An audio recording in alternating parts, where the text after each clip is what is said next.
रानो स्टोरीज के चैनल को सब्सक्राइब कीजिए, बेल आइकन को प्रेस कीजिए ताकि आपको स्टोरीज के नोटिफिकेशन मिलते रहे।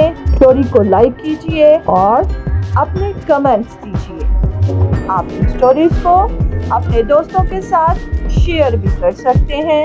अस्सलाम वालेकुम। आज रानो सुनाएगी आपको एक प्यारी सी पोयम का उन्वान है शहद की मक्खी। शहद की मक्खी गाती आई, परों से बीन बजाती आई। मैंने कहा ए शहद की मक्खी, मुझको बता ए शहद की मक्खी, यूं इतराती शोर मचाती, क्यों फिरती है वक्त गवाती। बोली बाग से आई हूँ मैं, फूलों का रस लाई हूँ मैं, रस से शहद बनाती हूँ मैं, घर में ढेर लगाती हूँ मैं।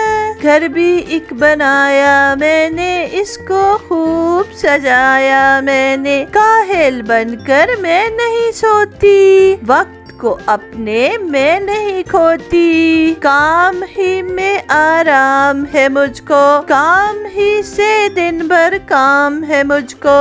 शहद की मक्खी हूँ मैं, शहद की मक्खी।